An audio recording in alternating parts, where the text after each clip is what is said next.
Download aplikasi Tarbiyah Sunnah di handphone Anda. Tersedia di Google Play dan App Store. Bismillahirrahmanirrahim. Assalamualaikum warahmatullahi wabarakatuh. Alhamdulillah.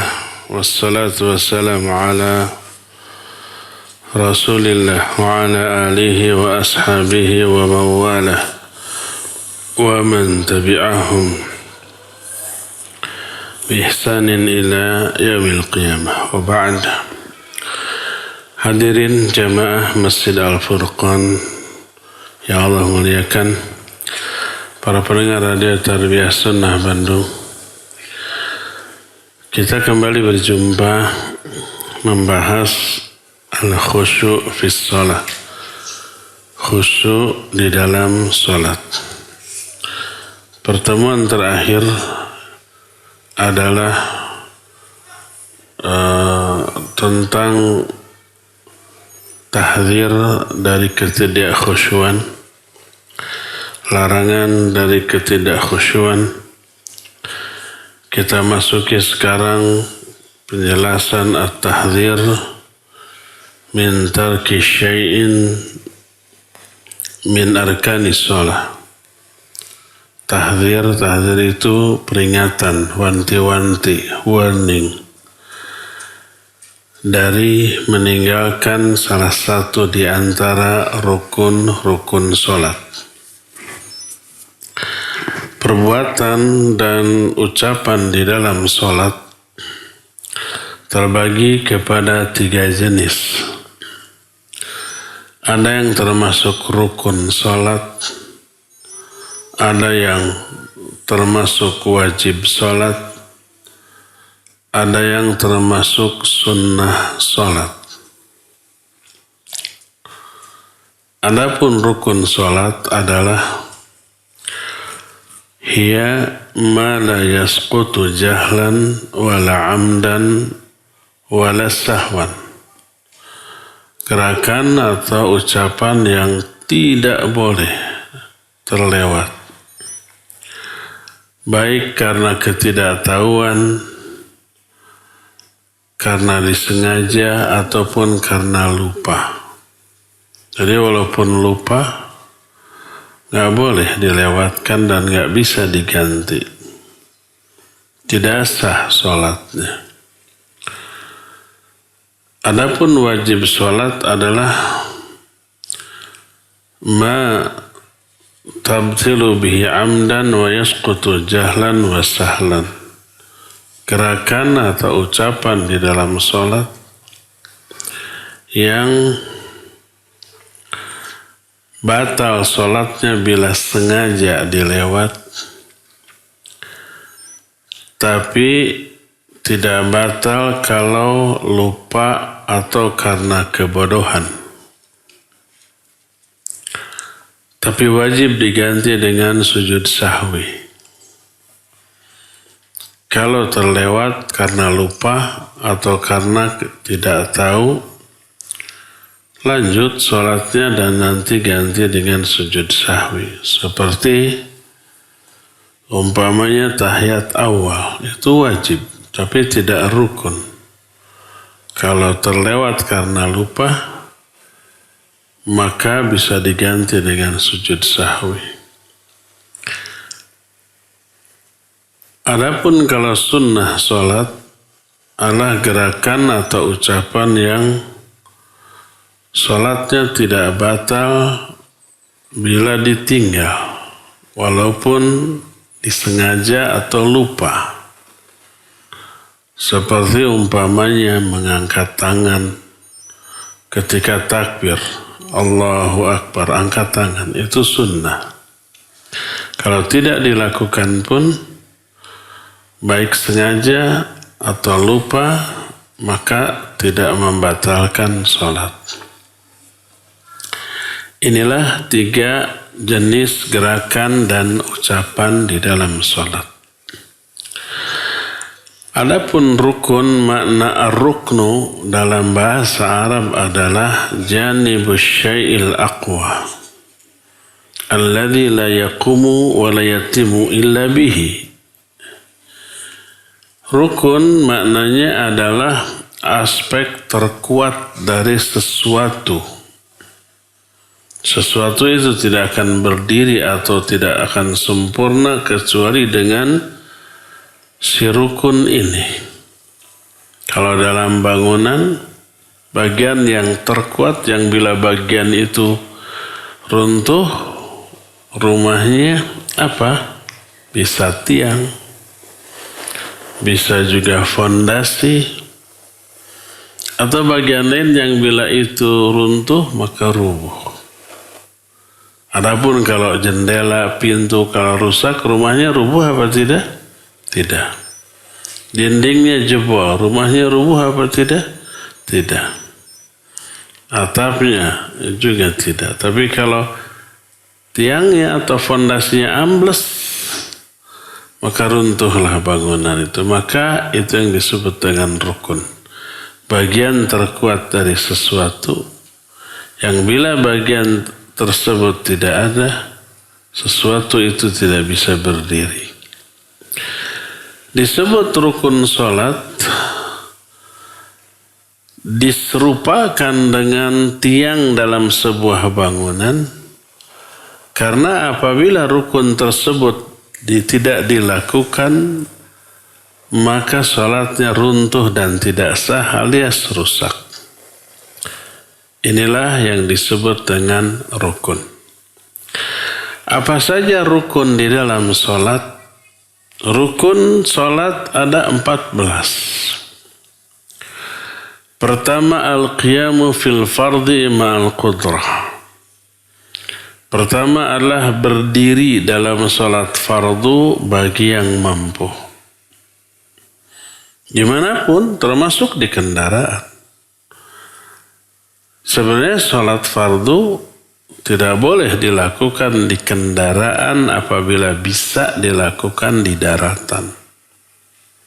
Kecuali kalau tidak bisa karena perjalanan di kendaraan panjang dan kita bukan pemilik kendaraan tersebut seperti kereta, pesawat, bus, nggak bisa kita turun dulu, ditinggal. Tapi kalau kita nyetir sendiri dan bisa berhenti, maka berhentilah. Salatlah di daratan. Karena itulah Nabi SAW tidak pernah melakukan salat fardu di atas kendaraannya. Adapun salat sunat, ya, sambil duduk di atas kendaraannya, ya, beliau lakukan. Oleh karena itu, kalau kita berada di atas bus atau kereta ataupun pesawat,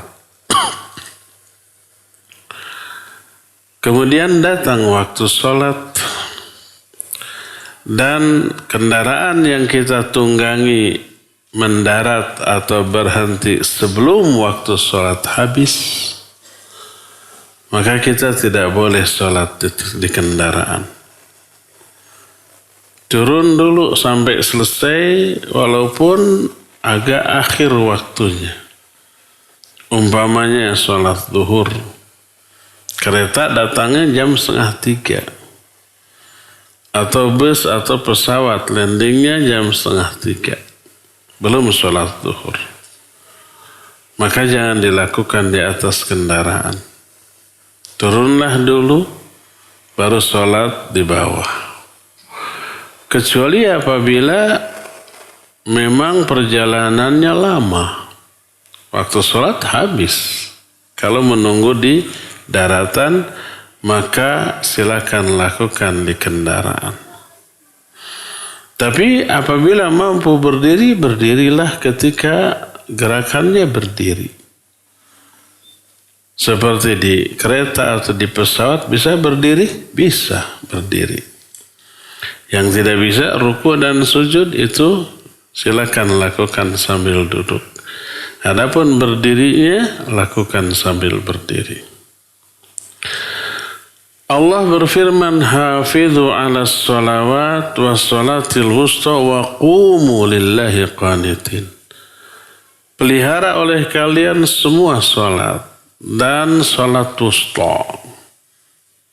Para ulama ahli tafsir menjelaskan salat wusta maksudnya salat asar. Wa qumu lillahi qanitin, dan berilah kamu tegak di hadapan Allah Azza wa Jalla. Berdiri. Dalam hadis yang diterima dari Imran bin Husain, dia berkata, kanat bani bawasir fasalatin Nabiya sallallahu alaihi wasallam anis salah faqal salli qa'iman fa illam tastati fa qa'idan fa illam tastati fa ala jambin. Kata Imran bin Husain, kanat bi bawasir, aku memiliki penyakit. Aku bertanya tentang salatnya kepada Nabi sallallahu alaihi wasallam. Beliau menjawab, shalli qa'iman, salatlah kamu dalam keadaan berdiri. Kalau tidak mampu, duduklah. Kalau tidak mampu, maka berbaringlah. Hadis ini sahih riwayat Imam Bukhari dalam kitab Sahih Bukhari. Juga Malik bin Al-Huwairith menyatakan bahwa Nabi SAW bersabda, sallu kama ra'aitumuni usalli, salatlah kalian sebagaimana kalian melihat aku salat. Dan Nabi SAW salat sambil berdiri. Inilah yang pertama, berdiri adalah rukun salat. Tidak boleh dilakukan sambil duduk selama mampu, dan tidak bisa diganti dengan sujud sahwi. Kedua, rukun kedua adalah takbiratul ihram. Takbiratul ihram adalah takbir yang pertama. Disebut ihram, makna ihram adalah pengharaman. Kenapa disebut pengharaman? Karena takbir pertama mengharamkan apa-apa yang tadinya halal sebelum takbir. Sebelum takbir pertama kita halal bicara, makan, minum, jalan-jalan, tertawa. Itu semua halal. Tapi begitu takbir pertama jadi haram. Tidak boleh lagi bicara, tertawa, tidak boleh lagi jalan-jalan membelakangi kiblat. Jadi haram. Maka disebut takbiratul ihram. Adapun takbir-takbir berikutnya disebut takbir intiqal. Takbiratul ihram ini rukun solat. Tidak boleh dilewat. Hati-hati kalau kita berjamaah masbuk. Lihat imam sedang ruku atau sudah duduk antara dua sujud atau sedang sujud, kita langsung gabung takbir dulu. Jangan sampai langsung kita ikut sujud tanpa takbir. Gak sah. Karena takbiratul ihram itu rukun salat. Takbir dulu. Allahu Akbar. Sambil angkat tangan. Angkat tangannya sunnah nanti. Nanti dibahas. Di dalam sunnah-sunnah salat. Nah, tapi takbiratul ihramnya adalah rukun salat yang tidak boleh ditinggal. Berdasarkan hadis tentang orang yang 3 kali salah salatnya. Sudah salat, perintahkan lagi. Irji fasalli fa innaka lam tusalli. Balik lagi kamu, salat lagi karena kamu belum salat. 3 kali itu.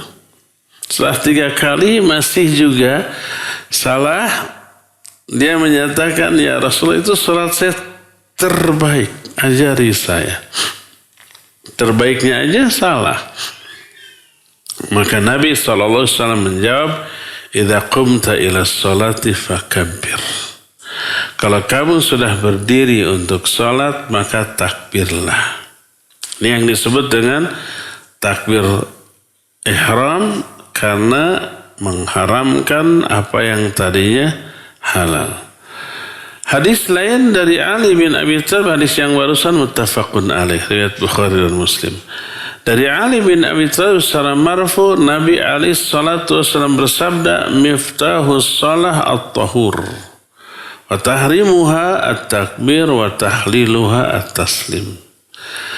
Kunci salat adalah bersuci, wudu atau mandi. Dan pengharaman salat adalah takbir. Maksudnya takbiratul ihram. Karena setelah takbiratul ihram, haramlah beberapa amalan yang tadinya halal sebelum salat. Dan penghalalannya adalah taslim. Maksudnya yang tadi diharamkan sekarang jadi halal lagi setelah salam. Setelah salam kita boleh lagi bicara, boleh berbaring, boleh makan, minum, boleh jalan-jalan. Sudah halal lagi lah apa yang tadinya haram selama salat. Ihramnya adalah takbir, tahlilnya adalah salam. Tahlil dengan hak kecil, bukan hak besar. Kalau dengan hak besar mengatakan la ilaha illallah itu tahlil. Kalau dengan hak kecil, tahlil penghalalan. Kalau dalam umroh ataupun haji disebut tahallul. Menghalalkan apa yang tadinya haram selama ihram. Haram memakai minyak wangi, haram mencukur rambut, mencabuti bulu ketiak, haram laki-laki pakai baju begini, harus pakai pakaian ihram, haram memakai menutup kepala bagi laki-laki, dan ada 7 yang diharamkan selama umrah atau haji. Setelah nyukur disebut tahallul, halal lagi. Kalau dalam sholat tidak disebut tahallul tapi tahlil, penghalalan. Dan yang menghalalkan adalah salam. Yang mengharamkan adalah takbiratul ihram. Yang diharamkan beberapa perbuatan di luar perbuatan sholat. Setelah salam halal lagi semua. Jadi yang kedua, rukun yang kedua adalah takbiratul ihram. Adapun takbir-takbir berikutnya, takbir intiqal namanya, takbir dari berdiri ke ruku, dari ruku dari i'tidal ke sujud. Kalau dari ruku berdiri namanya tasmi' ya, menyatakan Sami'allahu liman hamidah. Hukumnya sama dengan takbir. Nanti kita bahas itu tidak menjadi rukun tapi wajib. Rukun ketiga. Ini rukun ketiga ini berupa ucapan bukan perbuatan, yaitu membaca Al-Fatihah. Berdasarkan hadis yang diterima dari Ubadah bin As-Samit radhiyallahu an, berkata Rasul alaihi salatu wasalam, la salata liman lam yaqra bi Fatihatil kitab. Tidak ada salat. Maksud tidak ada salat, tidak sah salat bagi orang yang tidak membaca surah Al-Fatihah atau pembuka kitab, yaitu surah Al-Fatihah. Dan waman taraka harfan walam ya'ti bima taraka lam tasih salatuh. Dan membaca Fatihahnya itu harus utuh, tak boleh terlewat walaupun satu huruf. Siapa yang melewatkan satu huruf berarti dia tidak melakukan apa yang difardukan yang menjadi rukun dalam salat. Walaupun satu huruf. Umpamanya ketika membaca hamdalah langsung Hamdulillahirabbil alamin. Alnya tidak dibaca, gugur. Maka tidak boleh. Apakah membaca Al-Fatihah ini wajib dilakukan di setiap rakaat? Iya. Karena setiap rakaat mengandung perbuatan yang hukumnya rukun sholat atau wajib sholat atau sunnah sholat. Satu rakaatnya tuh. Satu rakaatnya pasti ada berdirinya, ada rukunya, ada i'tidalnya, ada sujudnya di setiap satu rakaat. Wajib ditunaikan semuanya. Termasuk apa? Termasuk Al-Fatihah. Dan Al-Fatihah merupakan rukun yang harus dibaca di setiap rakaat. Inilah rukun yang ketiga. Rukun yang keempat adalah ruku'. Ruku' itu rukun. Bacaan dalam ruku wajib. Beda hukumnya ya. Bacaan dalam ruku wajibnya itu yang pertama itu Subhana Rabbiyal Azim. Adapun kedua, ketiga, ya dan seterusnya sampai 10 kali boleh. Itu sunnah. Tapi yang wajibnya adalah bacaan Subhana Rabbiyal Azim yang pertama. Adapun rukunya adalah rukun. Siapa yang terlewat ruku batal sholatnya. Walaupun lupa. Adapun kalau tidak membaca doa ruku karena lupa. Kan kadang ada orang ngelamun tuh. Waktu ruku karena ngelamun baca Subhana Rabbiyal A'la. Atau baca Fatihah mungkin. Padahal nggak boleh baca Al-Quran ketika ruku dan sujud. Haram hukumnya. Nabi SAW menyatakan, Nuhitu an aqra al-Quran fir ruku'i was sujud. Aku dilarang untuk membaca Quran ketika ruku dan sujud. Siapa yang melarangnya? Pasti Allah. Kenapa membaca surat atau Al-Quran dalam ruku dan sujud terlarang? Karena ruku dan sujud adalah posisi ketika kita menghinakan diri, merendahkan diri di hadapan Allah. Saking menghinakan dirinya kita tunduk, fisiknya tunduk. Dan tentu saja jiwanya juga ikut tunduk.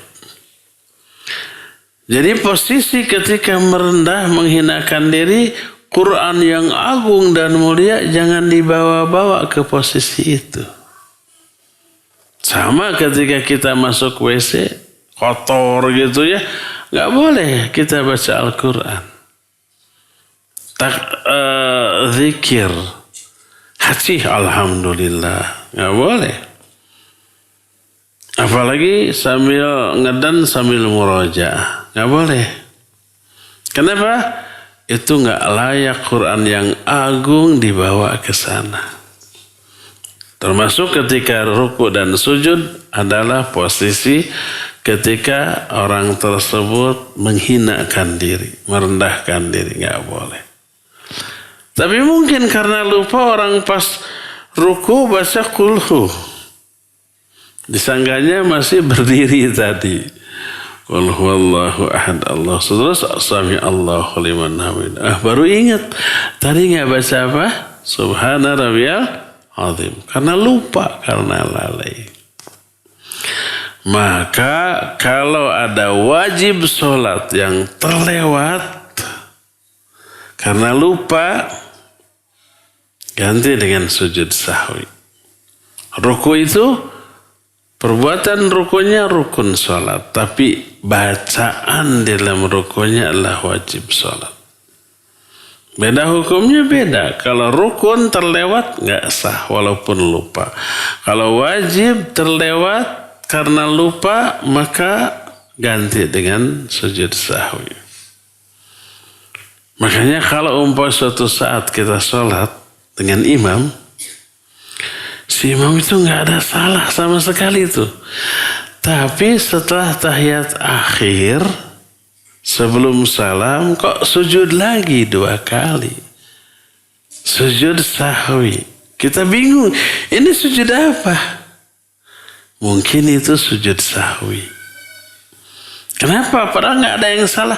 Iya gerakannya, tapi mungkin bacaan. Dia tadi waktu ruku lupa baca yang lain, atau waktu sujud lupa baca, nggak baca doa sujud. Mungkin.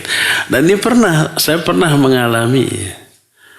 ketika di Masjid Nabawi, imam tuh nggak ada kesalahan. Tapi pas sebelum salam, kok sujud dulu 2 kali? Orang-orang bingung tuh. Kalau saya ingat, mungkin ada bacaan yang wajib yang terlewat karena lupa. Ikutlah sujud. Dan setelah itu orang-orang di pinggir kukucusan. Itu sujud apa? Imam lupa kali ya. Saya jelaskan mungkin itu sujud sahwi. Kan gak ada yang salah. Gerakannya gak ada. Tapi mungkin bacaan. Mungkin. Dan bacaan kan kita tidak tahu. Karena dibacanya sir. Pokoknya begitulah dugaan yang paling mungkin dari apa yang dilakukan oleh imam.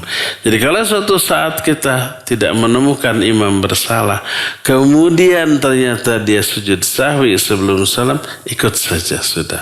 Ju'ilal imamu innama ju'ilal imamu liyutamma bih. Imam dijadikan hanyalah untuk diikuti, ya. Walaupun tidak salah menurut kita, mungkin menurut imam salah yang tidak kita ketahui, ikuti. Tentang dalil bahwa ruku menjadi rukun salat. Allah berfirman dalam Al-Quran dalam surah Al-Hajj 77, ya ayyuhalladzina amanu ruk'u wasjudu. Hai orang-orang yang beriman, rukulah kamu dan sujudlah kamu. Maksudnya salat. Disebut ruku dan sujud menunjukkan ruku dan sujud rukun salat.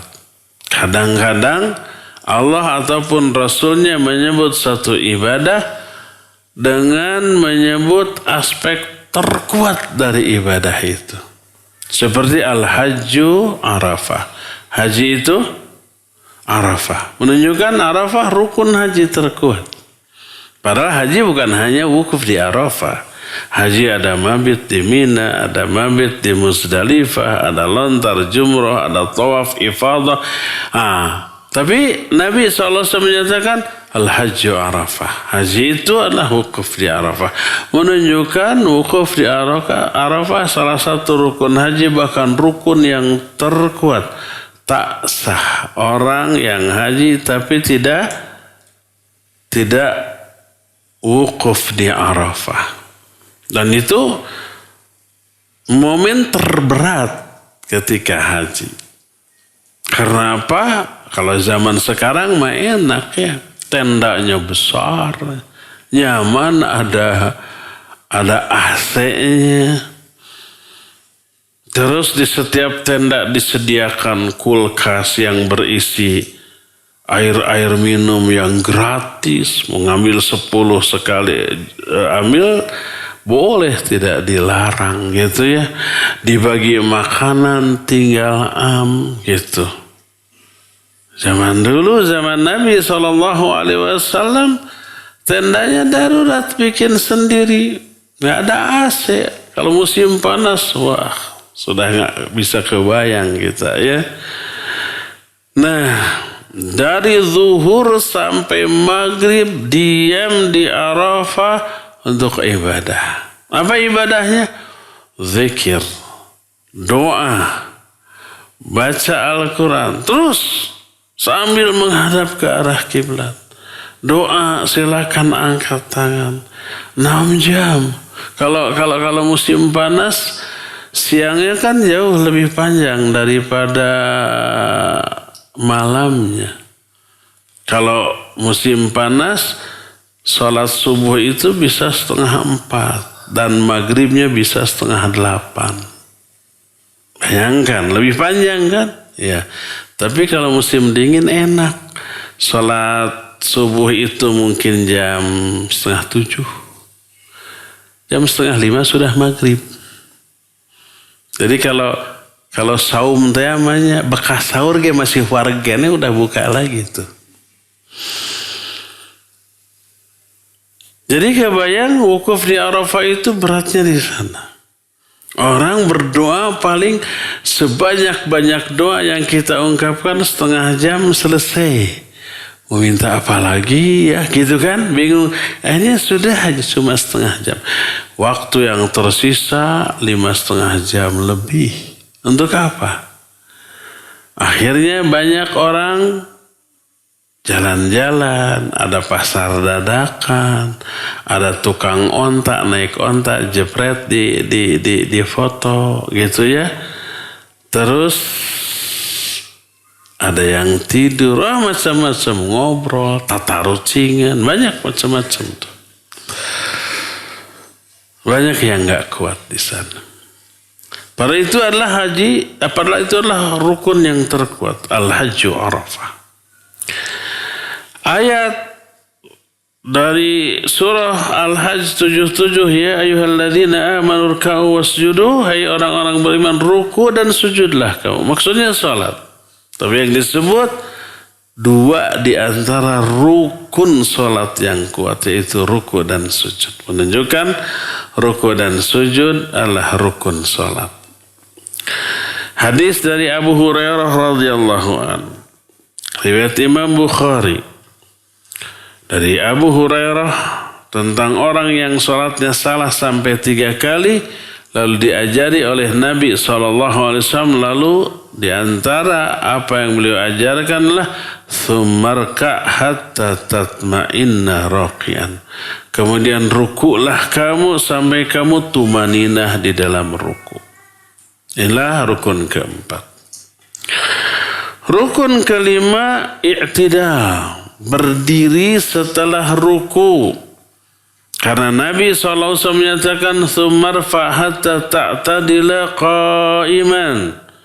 Kemudian angkat kepalamu dari ruku sampai kamu berdiri secara i'tidal.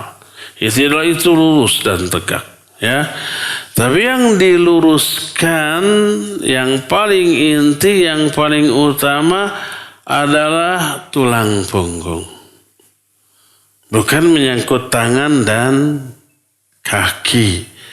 Tangan dan kaki tidak harus tegak lurus. Makanya nggak perlu ketika i'tidal sami Allahu liman hamidah, si tangan lurus seperti sikap tentara jager gitu kan? Nggak harus begitu. Karena i'tidal juga diperintahkan tidak hanya ketika bangkit dari ruku, tapi i'tidal juga diperintahkan ketika ruku dan ketika sujud. Kata Nabi SAW, i'tadilu fir ruku'i was sujudi. I'tidallah kamu ketika ruku dan sujud. Makna i'tidallah meluruskan tulang punggung. Ketika ruku tulang punggung jangan bengkung, tapi harus lurus. Ketika sujud juga wajib i'tidal ketika sujud. I'tidal ketika sujud bukan meluruskan seluruh anggota badan atau depak gitu matiara. Tapi yang dimaksud adalah meluruskan tulang punggung. I'tidal ketika sujud meluruskan tulang punggung. Tangan ketika sujud lurus apa bengkok? Ya bengkok lah. Kalau lurus mah tuh kieu meureun.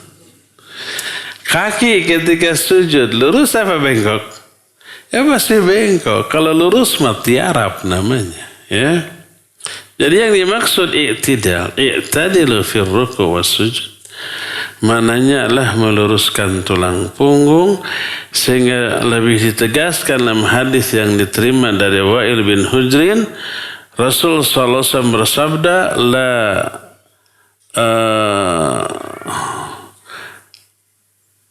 la salata liman lam yuqim rajulun salbahu fir ruku'i was sujud.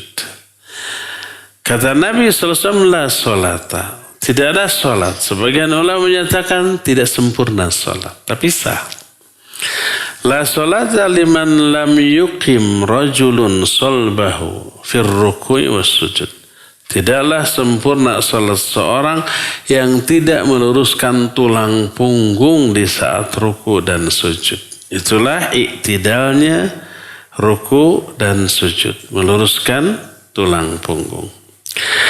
Jadi ketika bangkit dari Ruku pun sami Allahu liman hamidah berdiri secara i'tidal, maksudnya tulang punggungnya lurus.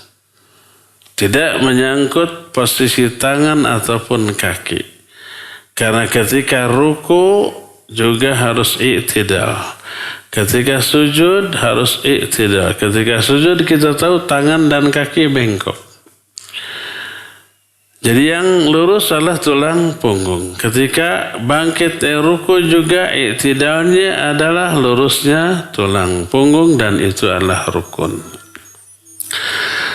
Kelima, sujud di atas 7 anggota. Tadi ayatnya dalam surah Al-Hajj ayat 77, ya ayyuhalladzina amanu ruk'u wasjudu. Hai orang-orang beriman, ruku dan sujudlah, maksudnya salat. Disebut ruku dan sujud karena itu termasuk rukun dari salat. Termasuk hadis Abu Hurairah, ucapan Nabi SAW tentang orang yang salatnya salah. Beliau menyatakan, "Tsummasjud hatta tatma'inna sajidah." Lalu sujudlah kamu sampai kamu tumaninah di dalam sujud. Sujud yang benar adalah sujud di atas 7 anggota. Sebagaimana sabda Nabi SAW dalam hadis muttafaqun alaih, riwayat Bukhari dan Muslim, beliau bersabda, "Umirtu an asjuda ala sab'ati a'zam." Aku diperintahkan untuk sujud di atas 7 anggota. Siapa yang memerintahkannya? Allah. Alal jabhah wa asyara biyadihi ala anfihi. Pertama di atas kening sambil berisyarat ke hidung. Yang kena nempel di tempat sujud adalah kening dan hidung. Maka hidung kena, nggak apa-apa pesek juga. Kan nanti kembali. Ya. Bibir nggak perlu kena. Hanya hidung dengan kening. Wayadain dan 2 tangan. Warukbatain dan 2 lutut. Wa atraful qadamain dan ujung-ujung dari kedua kaki. Maksudnya jari-jari kaki. 2 kaki, 2 lutut, 2 tangan, 6 plus 1 kening. Jadi 7. Kening satu paket dengan hidungnya. Itu 7 anggota. Maka ketika sujud nggak boleh kita angkat kedua kaki ke atas. Maka harus dikenakan ke tanah tempat kita sujud. Ya, ada sini muttafaqun alaih. Itulah rukun yang ke-6, yaitu sujud. Ke-7, ar-raf'u minas sujud. Bangkit dari sujud. Itu termasuk rukun. Gerakan bangkitnya aja. Belum duduknya. Sebagaimana sabda Nabi SAW, "Tsummarfa hatta tatma'inna jalisan." Lalu angkat kepalamu dari sujud. Sampai kamu duduk. Mengangkat kepala dari sujud termasuk rukun. Dan yang ke-8-nya duduk di antara 2 sujud hatta tatma'inna jalisan. Ke-9 adalah tuma'ninah di dalam semua rukun-rukun yang 8 tadi. Apa itu tuma'ninah? Secara bahasa, tuma'ninah itu adalah tenang.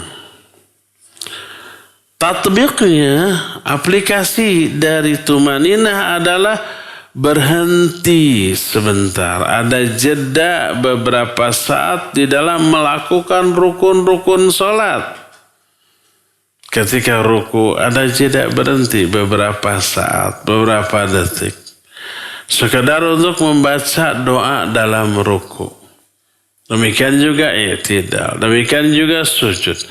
Maka tak boleh tidak tumaninah, rukunya belum sempurna sudah langsung berdiri, berdirinya belum tegak, masih nungging dikit sudah langsung sujud baru saja si kening nempel di tempat sujud sudah otomatis bangkit lagi berdiri, ya duduk gitu ya, duduknya belum tegak sudah sujud lagi, tidak ada tumaninah, maka gugur sholatnya, batal. Karena apa? Karena tidak tumaninah.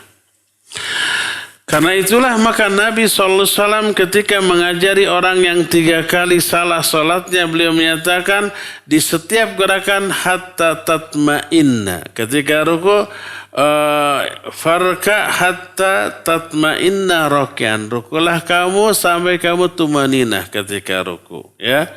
Ketika sujud, thumma sud hatta tatma'inna sajidan. Sujudlah kamu sampai kamu tumaninah di dalam sujud. Duduk juga begitu dan seterusnya. Apa itu tumaninah? Hiya as-sukun biqadri dzikril wajib. Falau lam yaskun lam yatma'in. Yang dimaksud tumaninah adalah berdiri beberapa saat sekedar melakukan zikir yang wajib. Ketika ruku membaca subhana rabbiyal azim, minimalnya 3 kali itu yang disunnahkan, yang wajib memang sekali. Tapi walaupun hanya sekali, itu ada jeda waktu berapa detik. Subhana rabbiyal azim, minimal 2-3 detik. Apalagi kalau 3 kali, apalagi kalau 10 kali. Jadi lebih lama lagi tumaninahnya ya. Adapun kalau tidak ada tumaninah baru langsung sudah otomatis bangkit lagi. Kapan dia baca bacaan yang wajibnya? Makanya ada yang 23 rakaat 7 menit kita lihat. Entah baca entah tapi pasti nggak baca ya. Allahu Akbar, Bismillahirrahmanirrahim, Allahu Akbar. Kapan bacanya? 1 detik pun tidak. Ya. Maka wajib sholatnya berupa bacaan-bacaan dalam rukun-rukun sholat itu tidak dilakukan secara sengaja. Terus tumaninahnya tidak ada, batal itu sholat. Tidak sah ya. Yang ke-10 adalah at-tasyahud akhir. Berdasarkan hadis dari Abdullah bin Mas'ud, la taqulu assalamu ala Allah fa inna Allah huwa assalam walakin qulu at-tahiyyatu lillah wassalawatu wat-thayyibat. Jangan kalian mengatakan assalamu ala Allah, semoga keselamatan dilimpahkan kepada Allah. Nggak boleh, karena Allah lah sumber keselamatan, Allah yang memberi keselamatan kepada makhluk. Nggak boleh kita menyatakan assalamu ala Allah, semoga keselamatan terlimpah kepada Allah. Nggak boleh. Tapi katakanlah at-tahiyyatu lillah wassalawatu wat-thayyibat dan seterusnya ya. Dalam Sunan An-Nasai disebutkan kunna naqulu fi shalah qabla ayyufrada tasyahud assalamu ala Allah, assalamu ala Jibril wa Mikail.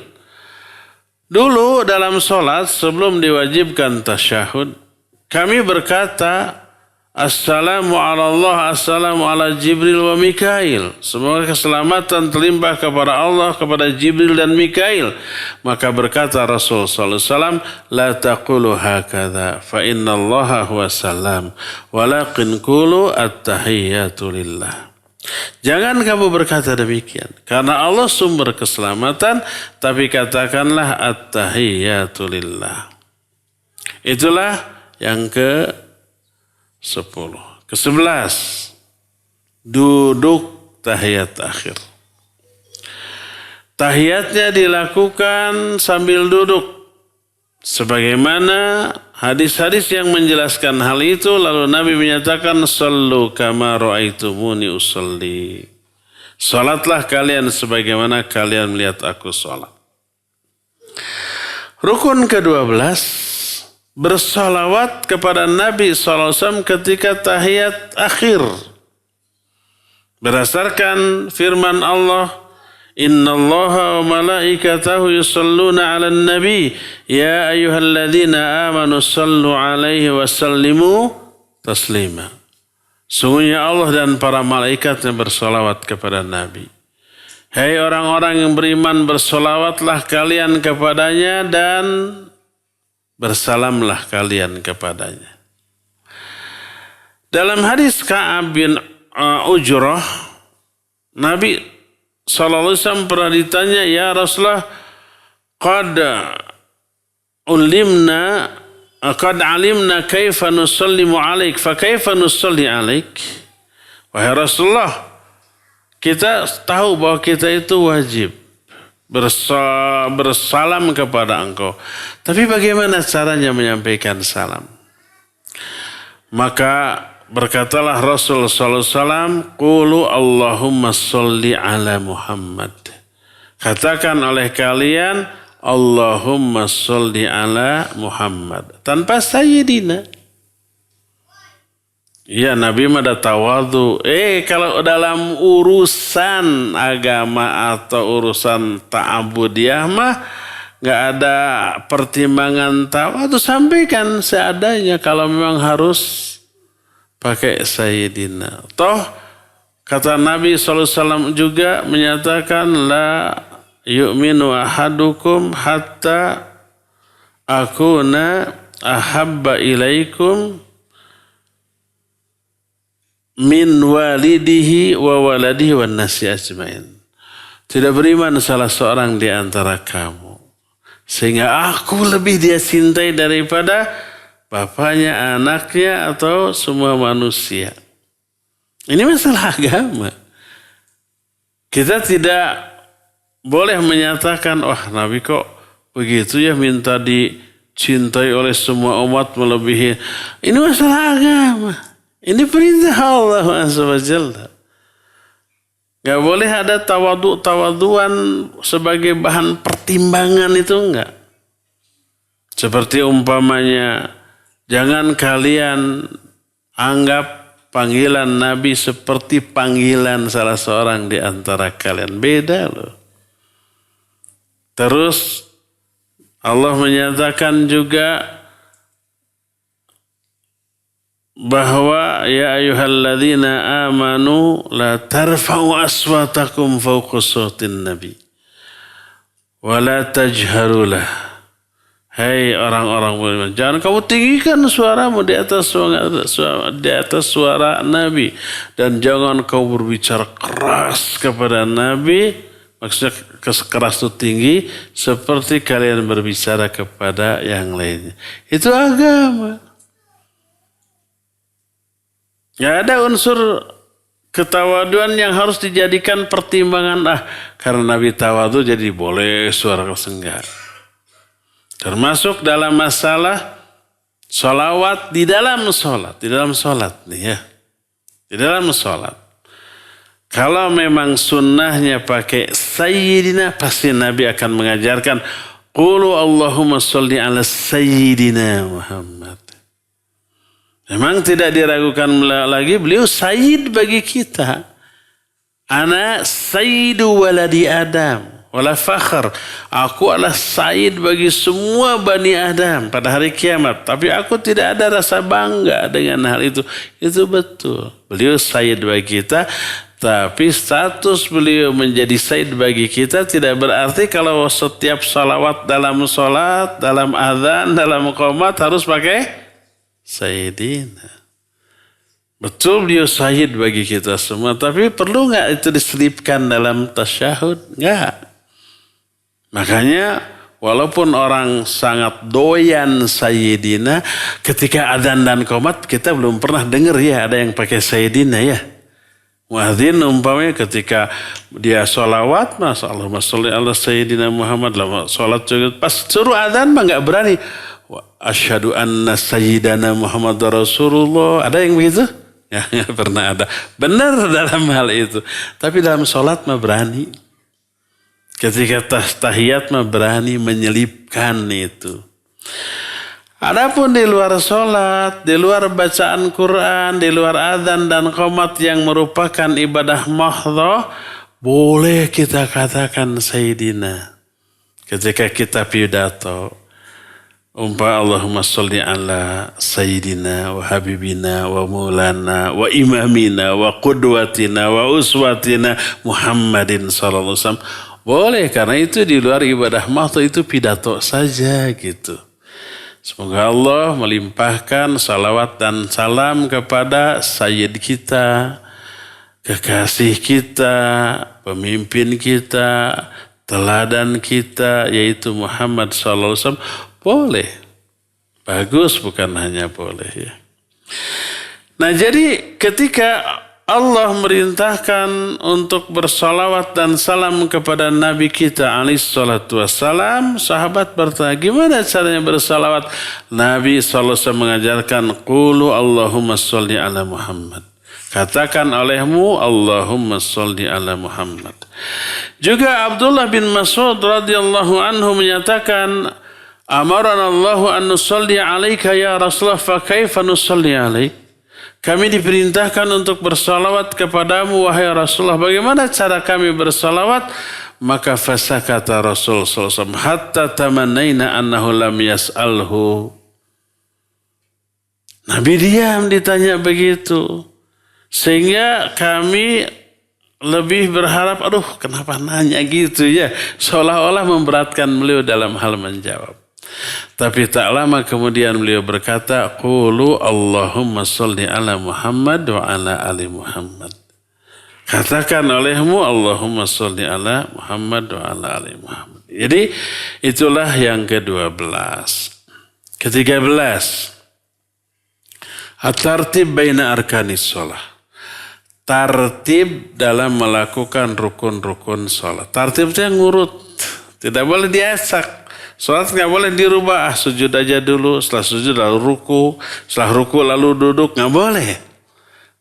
Dirubah gerakan-gerakan sholat, urutan-urutannya wajib tartib ya. Nah, yang terakhir yang ke-14, 2 kali salam. Salam ke kanan dan salam ke kiri. Berkata Rasul sallallahu alaihi wasallam dalam hadis yang diterima dari Ali bin Abi Thalib, miftahu shalah at-tahur wa tahrimuha at-takbir wa tahliluha at-taslim. Kunci salat adalah bersuci. Pengharamannya adalah takbir, penghalalannya adalah salam. Hadis dari Amir bin Sa'ad dari bapaknya yaitu Sa'ad, dia berkata, kuntu ara Rasul sallallahu alaihi wasallam yusallimu ala yamini wa an yasari hatta ara bayadha khaddihi. Aku melihat Rasul sallallahu alaihi wasallam salam ke kanan, kemudian salam ke kiri, sampai aku melihat putihnya pipi Rasul sallallahu alaihi wasallam. Kelihatan ketika ke kanan pipinya sebelah kanan, ketika salam ke kiri kelihatan pipinya sebelah kiri yang putihnya. Gimana kalau pipi kita hitam? Enggak masalah. Yang penting gerakannya, bukan warna kulitnya. Inilah ke-14 rukun salat, enggak boleh dilewat baik sengaja ataupun lupa. Termasuk karena ketidaktahuan, kalau dilewat maka gugurlah sholatnya dan tidaklah sah sholatnya, dan tidak bisa diganti dengan sujud sahwi, harus diulang dari awal kembali ya. Itulah penjelasan kita tentang 14 rukun sholat. Cukup sampai di sini dan kita masih punya sisa waktu untuk bertanya jawab. Wa sallallahu ala nabiyina Muhammadin wa ala alihi wa ashabihi wassalam. Mengenai perkara mengucapkan salam, apakah ucapannya harus lengkap? Misalkan untuk yang ke kanan, Assalamualaikum warahmatullahi wabarakatuh, kemudian ke kiri juga sama seperti itu, atau ada ucapan lain yang sunahnya seperti apa gitu? Jazakallahu khair. Barakallahu fiik. Bagaimana ucapan salam ketika selesai tahiyat akhir? Ada 2 riwayat yang dua-duanya sahih. Dan itu dulu pernah kita bahas dalam kitab Bulughul Maram, Saudara Imam Ibnu Hajar Al-Asqalani rahimahullah. Riwayat yang pertama hanya sampai Assalamualaikum warahmatullah saja. Tanpa saja. Assalamualaikum warahmatullah ke kanan. Assalamualaikum warahmatullah ke kiri. Tanpa wabarakatuh. Dan riwayat ini sahih. Boleh kita melakukannya. Dan inilah yang dilakukan di Mekah dan di Madinah. Di Masjid Haram, Al-Haramain, baik di Mekah ataupun di Madinah. Imam hanya mengatakan Assalamualaikum warahmatullah, Assalamualaikum warahmatullah, tanpa wabarakatuh. Ini riwayat yang pertama.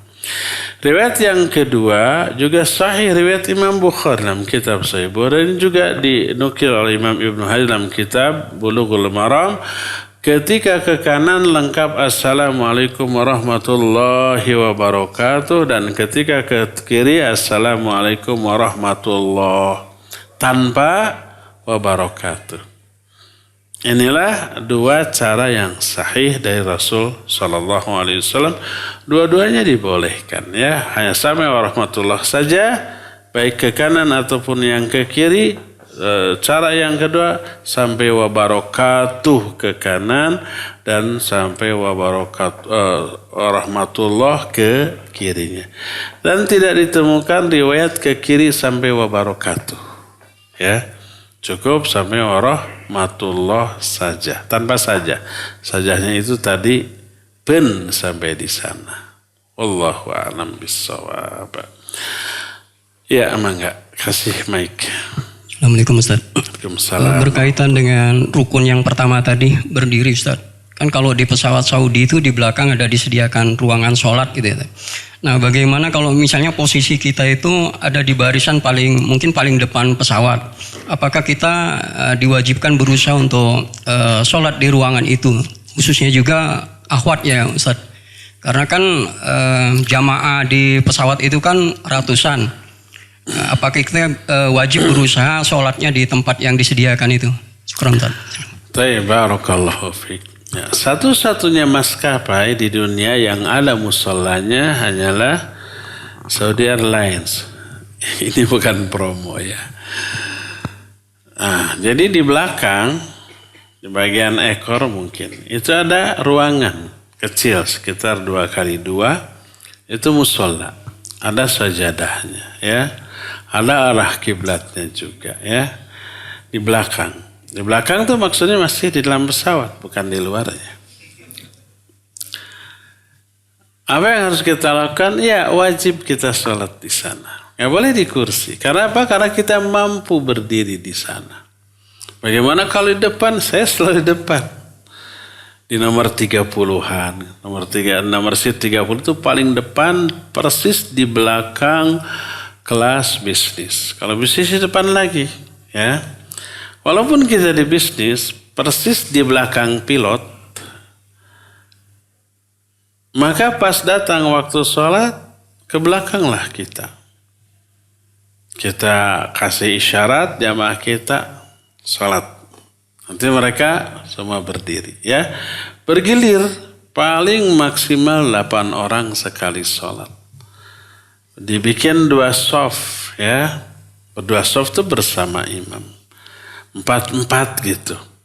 Gak apa-apa imamnya di tengah-tengah di shaf pertama, ya. Setelah beres yang 8 orang, jangan wirid di sana, wiridnya bekal aja di kursi, ya. Kemudian kloter kedua, terus begitu. Setelah laki-laki beres, baru wanita semua, ya. Dan tidak semua orang faham, tidak semua orang sholat di sana. Banyak yang sholatnya sambil duduk, kan itu urusan batur. Kita nggak mungkin membuka peluang debat di sana, gitu ya, biarkan. Mungkin mereka punya ustadznya masing-masing, tapi pembimbing kita menyatakan ya udah, kita sholat di sana, wudu seperti biasa, nggak boleh tayamum. Kenapa nggak boleh tayamum? Pertama ada air dan kita bisa berwudu. Kalau pihak maskapai menyediakan sholat, berarti membolehkan wudu. Kalau menyediakan tempat sholat berarti boleh wudu, ya. Dan wudu bisa di dalam WC, tapi ada tapinya. Jangan seperti di kita, seember habis. Pakai kaos kaki. Dan kaos kakinya dipakai dalam keadaan suci. Jadi sebelum kita boarding pesawat, sebelum naik ke pesawat, kita wudhu. Dalam keadaan punya wudhu, kita kaos kaki. Nanti di atas pesawat batal. Datang waktu sholat, wudhulah dalam keadaan berkaos kaki. Ya, di wastafel kecil bisa, kumur bisa, cuci muka bisa, cuci tangan bisa, ngusap rambut kepala. Pas giliran mencuci kedua kaki, nggak perlu dicuci, nggak perlu keatasin tuh kakinya, nggak bisa. Tapi usaplah bagian atas dari kaos kaki kita. Sekali usapan. Kanan dengan tangan kanan, kaki kiri dengan tangan kiri, gitu saja sudah ya. Sekali usapan, sudah beres. Tidak menghambur-hamburkan air sampai seember dan tidak membuat becek. Cukup di wastafel kecil bisa ya. Kemudian kita sholat. Jadi secara teknis sangat-sangat memungkinkan. Tak ada uzur untuk sholat sambil duduk. Kecuali kalau semua faham, semuanya ikhwan kita satu pesawat, tidak memungkinkan, ya sudah berarti darurat dan akhwat duduk saja sudah ya. Salat di kursi, tapi ketika berdirinya berdiri ya. Ketika rukunya duduk, ketika i'tidalnya berdiri lagi, ketika sujudnya duduk lagi. Jadi rukun yang bisa dilakukan, lakukan. Seperti berdiri itu rukun salat, lakukan. Kalau tidak bisa dilakukan seperti ruku dan sujud, nggak bisa karena di depan kita ada kursi orang, sudah sambil duduk saja ya. Rukunya kita bungkuk sedikit dan sujudnya bungkuknya lebih rendah lagi. Ketika berdiri kita bisa berdiri lagi ya. Seperti itu yang harus dilakukan dan secara teknis ini sangat memungkinkan. Kecuali kalau pesawatnya nggak ada musola di belakangnya, ya apa boleh buat. Kita sholatlah sambil duduk karena tidak bisa berdiri dan tidak bisa sholat setelah landing karena waktunya sudah habis. Tapi kalau ketika landing waktu masih ada, mending nanti setelah landing sehingga bisa sempurna. Wallahu a'lam.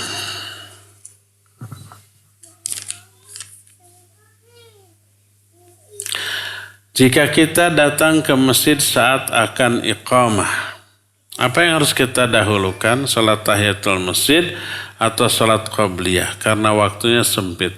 Kalau sudah iqamat, nggak perlu salat apa-apa lagi. Langsung qomat, langsung salat fardu. Ketika kita salat, baik tahiyatul masjid atau qabla, Allahu Akbar, ternyata qomat, baru Fatihah sudah qomat, batalkan salat kita. Kalau terus diteruskan sholat, nggak sah itu sholat. Berdasarkan sabda Nabi SAW, beliau menyatakan, "Idza uqimatis sholah, fala sholata illal maktubah." Kalau sudah diqomatkan sholat, maka tidak boleh ada sholat lain kecuali sholat fardu. Fala sholata, tidak ada sholat, maksudnya tidak sah sholat apapun, sholat sunat apapun. Kecuali sholat fardu, maka batalkan sholat kita. Terlebih kalau sholat sunat kita itu pas di belakang imam. Ada kan orang yang tidak paham, begitu qomat dia terus melanjutkan dulu sholat sunat sampai selesai, imam sudah takbir, sudah baca Fatihah, bahkan sudah ruku, ini baru salam. Ini salah, keliru. Sholatnya tidak sah dan dia ketinggalan rakaat yang pertama ya. Batalkan. Nah sekarang kadang-kadang di masjid ada timer, ada waktu untuk qomat.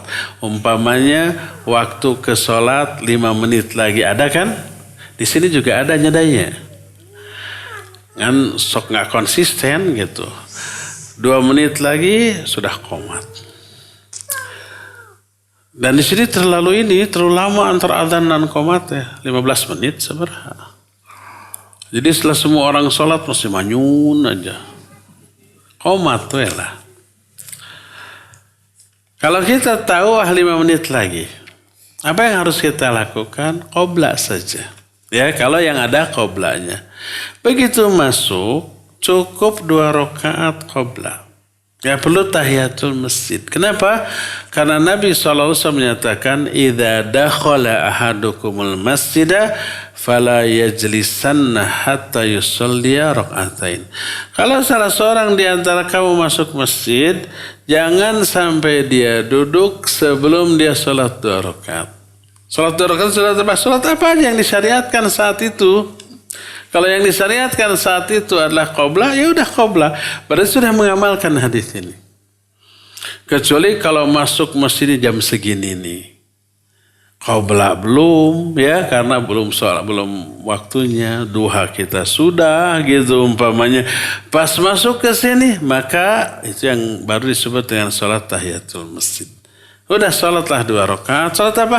Tahiyatul masjid. Kalau begitu masuk pas qobla, udah sholat qobla saja, berarti sudah mengamalkan hadis itu. Janganlah dia duduk sebelum sholat 2 rakaat. Sholat apa? Apapun yang disyariatkan ketika dia masuk. Ketika dia masuk ada syariat sholat qobla zuhur umpamanya, udah qobla zuhur. Tanpa harus melakukan sholat tahiyatul masjid. Sudah tercakup di dalamnya. Kecuali kalau kita pas masuk masjid jam segini, nggak ada sholat apapun yang disyariatkan, mangga kita sholat 2 rakaat karena masuk masjid, itu yang disebut dengan tahiyatul masjid. Terakhir, ada lagi 2 yang terakhir. Jika saya melakukan sholat berjamaah bersama imam, kemudian suara imam tak terdengar, dan jamaah tertinggal beberapa gerakan, apa lebih baik sholatnya dibatalkan saja, Ustaz? Imamnya terlalu pelan gitu? Atau kumaha gitu? Atau mati? Maksudnya bukan imamnya yang mati. Apa ininya nih, speakernya? Mungkin. Jadi yang di belakang tidak kedengaran. Apa yang harus kita lakukan? Kita ikuti gerakan si orang yang di depan kita. Dan itu pernah terjadi. Termasuk di Mekah ya. Di Mekah, di Masjidil Haram. Dulu, kalau dulu ya. Sebelum zaman MBS. Setiap hotel di mall itu azan masuk ke kamar, bacaan imam juga masuk ke kamar. Di mall itu orang sholat karena penuh sampai ke pelataran, sampai di mall sholat, suara imam itu mencrang jelas. Dulu. Sekarang azan di mall nggak kedengaran. Di beberapa hotel nggak kedengaran. Nggak lagi diwajibkan dipasang atau malah ada larangan, wallahu alam, nggak tahu. Sampai kemarin ada kasus orang mau sholat di pelataran sudah penuh, akhirnya di mall, nggak kedengaran bacaan imam, bacaan Fatihah nggak kedengaran. Apalagi itu sholat jahriyah, apalagi kalau sholat zuhur dan asar, imam nggak kedengaran, takbirnya juga nggak kedengaran. Apa yang terjadi? Akhirnya kita melihat yang di depan. Dan yang di depan, alhamdulillah faham. Jadi melihat atau dia tahu bahwa imam takbir, dia takbir keras Allahu Akbar, terdengar oleh orang yang di belakangnya. Yang di belakangnya juga nyambung Allahu Akbar. Jadi kedengaran ke belakang. Walaupun otomatis gerakan makmum agak sedikit terlambat dari gerakan imam. Lumayan. Begitulah yang seharusnya ya. Ada lagi kasus di Jeddah, ada namanya Masjid Qisas. Masjid yang putih, kenapa disebut Masjid Qisas? Karena di sana sering dilakukan qisas atau hukuman pada waktu Jumat. Seusai Jumatan ada hukuman potong tangan, ada rajam, ada kayak gitulah, ada penggal gitu. Masjidnya besar, kalau di kita sudah jadi masjid raya itu. Kalau ininya empuk, siapa namanya? Karpetnya. Bawaannya ingin tidur. Dan AC-nya super dingin, tiris di sana. Di pojok akhwat, tempat akhwat sholat, konon saya dengar beberapa kali laporan suara imam tidak terdengar. Takbirnya, bacaan Qur'annya nggak kedengaran. Padahal kita selalu sholat maghrib dan isya di sana. Jadi pas sudah beres kita sholat maghrib, langsung kita jamaah dengan isya, jamaah qasar, langsung keluar. Awat laporan, Ustaz nggak kedengaran tuh. Saya pernah ngomong ke DKM masjid sana. Saya bilang itu para wanita nggak mendengar itu. Oh ya nanti kita tinjau ulang katanya gitu. Apa yang harus dilakukan kalau begitu? Ya sudah sholat sendiri karena tidak bisa melihat gerakan imam, tidak mendengar suara imam ataupun makmum. Bagaimana bisa berjamaah ya? Karena ruangannya berbeda, terhalang gitu. Walaupun masih dalam satu bangunan masjid, maka silakan sholat sendiri ya. Wallahu a'lam. Terakhir, ini benar-benar terakhir. Oh ini. Dua terakhir. Jika lupa tahiyat awal, apa sholatnya harus diulang lagi atau tidak? Karena duduknya rukun, adapun caranya wajib. Ya gitu, tenyimak ya budak.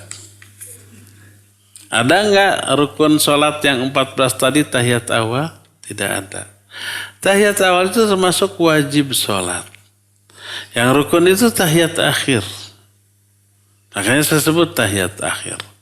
Tahiyat awal itu termasuk wajib sholat. Kalau tahiyat awal terlewat karena lupa, maka ganti dengan sujud sahwi sah. Asal lupa. Tapi kalau sengaja, kalau tahiyat awal kelamaan nanti aja diganti dengan sujud sahwi terakhir. Karena sujud sahwi lebih cepat, lebih sebentar gitu ya. Sengaja dilewat, tidak sah sholatnya. Batal sholatnya. Tapi kalau tahiyat awal terlewat, karena lupa, maka nggak apa-apa, teruskan saja dan nanti diganti dengan sujud sahwi 2 kali ya.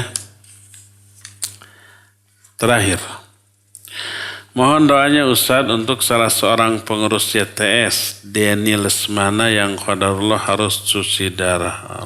Semoga Allah mudahkan.